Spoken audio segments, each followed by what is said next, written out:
एक छोटा सा गांव था। उस गांव के स्कूल में शिक्षक राम की कथा पढ़ाता था। करीब करीब सारे बच्चे सोए हुए थे।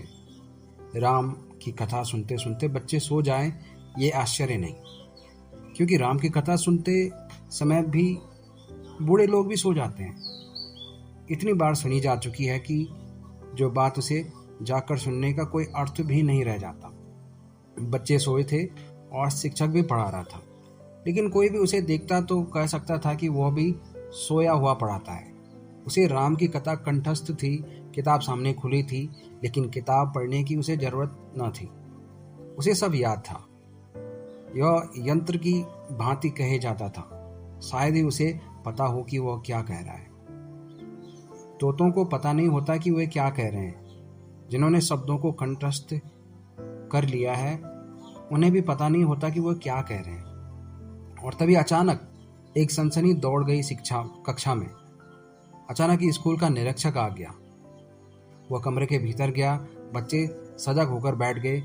शिक्षक भी सजग होकर पढ़ाने लगा। उसे निरीक्षक ने कहा कि मैं कुछ पूछना चाहूँगा। और चूंकि राम की कथा पढ़ाई जाती है इसलिए राम से संबंधित ही कोई प्रश्न पूछा। उसने बच्चों से एक सीधी सी बात पूछी। उसने पूछा कि शिव का धनुष किसने तोड़ा था। उसने सोचा कि बच्चों को तोड़ फोड़ की बात बहुत याद रह जाती है, उन्हें जरूर याद होगा कि किसने शिव का धनुष तोड़ा।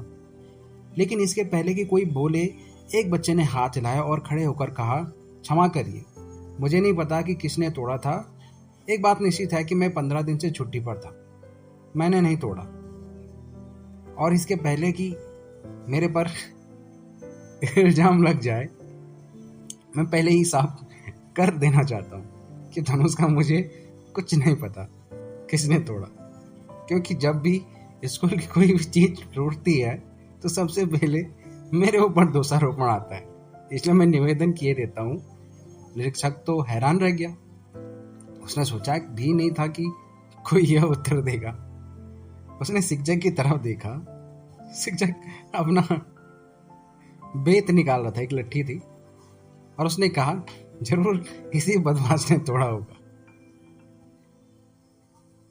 इसकी हमेशा से आदत है, और अगर तूने नहीं तोड़ा तो तूने खड़े होकर क्यों कहा कि नहीं तोड़ा है। और उसने इंस्पेक्टर से कहा कि इसकी बातों में मत आइए, यह लड़का शरारती है और स्कूल में 100 चीजें टूटी तो 99 यही तोड़ता है। तब तो वह निरीक्षक और भी हैरान हो गया। फिर उसने कुछ भी वहां कहना उचित नहीं समझा। वह सीधा प्रधानाध्यापक के पास गया। जाकर उसने कहा कि ये घटना घटी है। राम की कथा पढ़ाई जाती थी जिस कक्षा में, उसमें मैंने पूछा कि शिव का धनुष किसने तोड़ा है, तो एक बच्चे ने कहा कि मैंने नहीं तोड़ा है, मैं 15 दिन से छुट्टी पर था। यहाँ तक भी गनीमत थी, लेकिन शिक्षक ने यह कहा कि जरूर इसी ने तोड़ा होगा। जब भी कोई चीज टूटती है तो यह जिम्मेदार होता है, इसके संबंध में क्या जाए।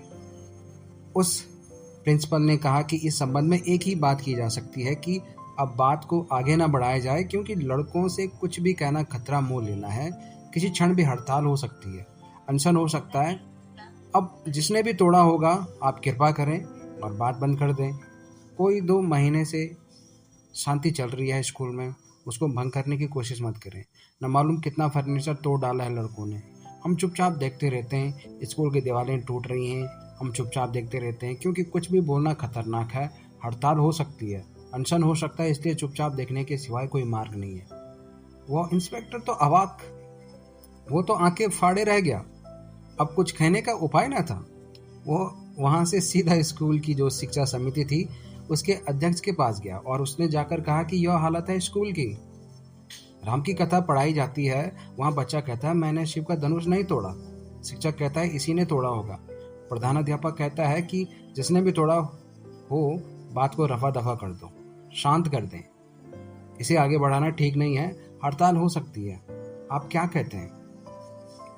उस अध्यक्ष ने कहा, ठीक ही कहता है प्रधानाध्यापक, प्रिंसिपल ठीक कहता है, किसी ने भी तोड़ा हम ठीक करवा देंगे समिति की तरफ से। आप फर्नीचर वाले के यहाँ भिजवा दें और ठीक करवा लें। इसकी चिंता करने की जरूरत नहीं है कि किसने तोड़ा। सुधरवाने का उपाय होगा, आपको सुधरवाने की जरूरत है, और क्या करना है। वह स्कूल का इंस्पेक्टर मुझसे ये सारी बातें कहता था। वो मुझसे पूछने लगा कि क्या स्थिति है यह। मैंने उससे कहा कि इसमें कुछ बड़ी स्थिति नहीं है, मनुष्य की एक सामान्य कमजोरी है, वही इस कहानी में प्रकट होती है। और वो कमजोरी क्या है?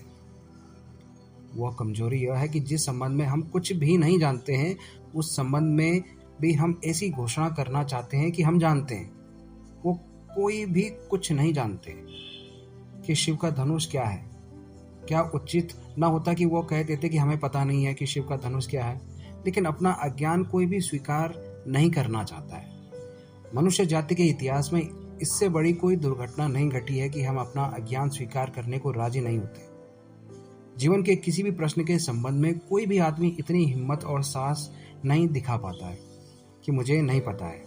यह कमजोरी बहुत घातक सिद्ध होती है, सारा जीवन व्यर्थ हो जाता है।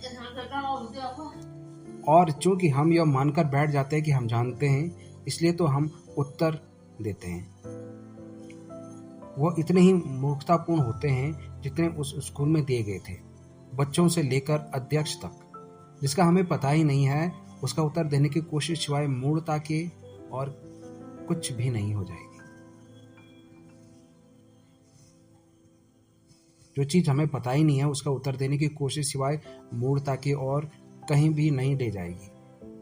फिर यह तो हो भी सकता है कि शिव का धनुष किसने तोड़ा या न तोड़ा, इससे जीवन का कोई गहरा संबंध नहीं है। लेकिन जिन प्रश्नों के जीवन से बहुत गहरे संबंध हैं, जिनके आधार पर सारा जीवन सुंदर बनेगा या कुरूप हो जाएगा, स्वस्थ बनेगा या विक्षिप्त हो जाएगा, जिनके आधार पर जीवन की सारी गति और दिशा निर्भर है, उन प्रश्नों के संबंध में भी हम यह भाव दिखलाने की कोशिश करते हैं कि हम जानते हैं। और फिर जो हम जीवन में उत्तर देते हैं, वो बता देते हैं कि हम कितना जानते हैं।